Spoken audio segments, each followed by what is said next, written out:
আসসালামু আলাইকুম ওয়া রাহমাতুল্লাহি ওয়া বারাকাতুহু। কেমন আছেন বন্ধুরা? আশা করি সকলেই ভালো আছেন। ভালো থাকেন এই দোয়াই করি। কিছু কথা বলবো, কথাগুলি ধৈর্য সহকারে শুনবেন। ভালো লাগলে লাইক কমেন্ট শেয়ার করবেন। যারা নাস্তিক হয়ে গেছেন অথবা মুরতাদ হয়ে গেছেন তাদেরকে উদ্দেশ্য করে কথাটি বলছি।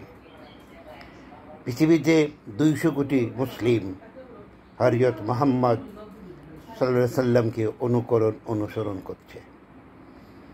আপনারা যদি মনে করেন এই 200 কোটি মানুষের ভিতরে আপনাদের চাইতে কোনো জ্ঞানী মানুষ নেই, তারা কোরআন হাদিস ভালো বোঝে না, তাহলে বলবো আপনারা হয়তো জ্ঞান পাপী, নতুবা আল্লাহ আপনাদের ব্রেনকে বিকৃতি করে দিয়েছে। 1400 বছর পর্যন্ত হাজারো জ্ঞানীগুণী মানুষ জন্ম নিয়েছেন, তারা পৃথিবী থেকে চলে গেছেন। নবীর জীবনী নিয়ে গবেষণা করেছেন, অনেক বই পুস্তক লেখা হয়েছে। যুক্তি দিয়ে ইসলাম না, বা যুক্তি দিয়ে কোনো ধর্ম চলে না। ধর্ম চলে প্রত্যেক ধর্মের গ্রন্থের দলিলাদি দিয়ে। দলিলবিহীন কোনো ধর্ম হতে পারে না। ইসলাম যখন এসেছে তার আগেও পৃথিবীতে ধর্ম ছিল। মানুষ দুনিয়াতে আসার পরেই মানুষ সত্তাকে খোঁজার চেষ্টা করেছে বিভিন্ন উপায়ে, বিভিন্ন অ্যাঙ্গেলে। তখনই আল্লাহ রাব্বুল আলামিন তাদেরকে সংশোধন করার জন্য মানুষের মধ্যে থেকে একজনকে মনোনীত করেছেন, যার নাম বলে আমরা নবী। নবী শব্দের অর্থ হইল বার্তাবাহক। আল্লাহ রাব্বুল আলামিনের কাছ থেকে সঠিক কথা, শরিয়া আইন প্রতিষ্ঠিত করেছেন যিনি, তাকে বলা হয় নবী। রাসূল নবী একই কথা।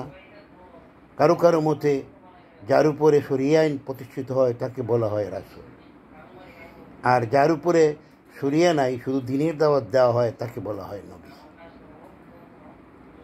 এখন যেসব হাদিস আমি দেখলাম, এই আসিফ কি জানে নাম একটা নাস্তিক, হয়তো জার্মানে থাকে নাকি, সে হাদিসকে অপব্যাখ্যা করে, কোরআন আয়াতকে অপব্যাখ্যা করে, যেখানে যে লেখাটা নাই সেটা সংযোজন করে।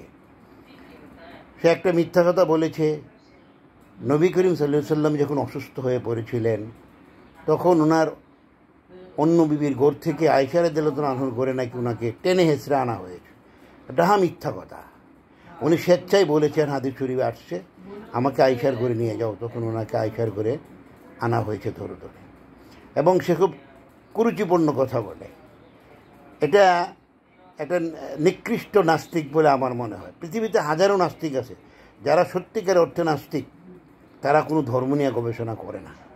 তারা একটাই বলে, আমি কোনো সৃষ্টিকর্তাকে মানি না, আমি মনে করি খামু দামু আমোদ ফুর্তি করুম, বাস মরে যাবো, শেষ, আমার আর কিছু নাই।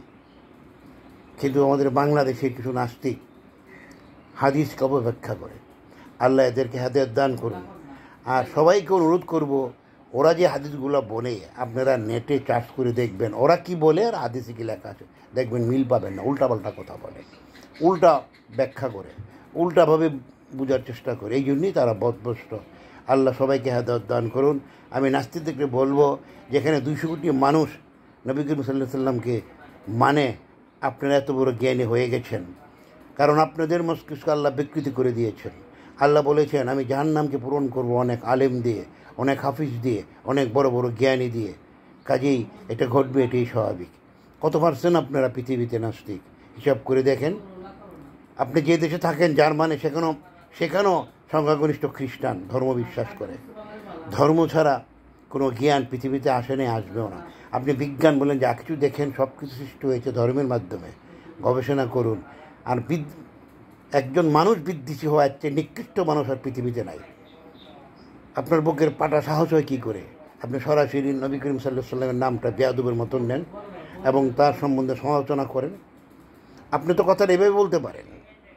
এই যে কথাটা নবী করিম সাল্লাল্লাহু আলাইহি সাল্লাম বলেছেন, এটা আমার ঠিক মনে হয় না।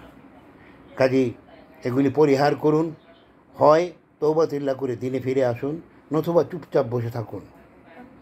এগুলি করে আপনি কারো ঈমান লুটতে পারবেন না। কারণ আল্লাহ বলেছে, আমি যাকে হেদায়েত দান করি পৃথিবীর কেউ তোকে হেদায়েত দান করতে পারে না। ধন্যবাদ।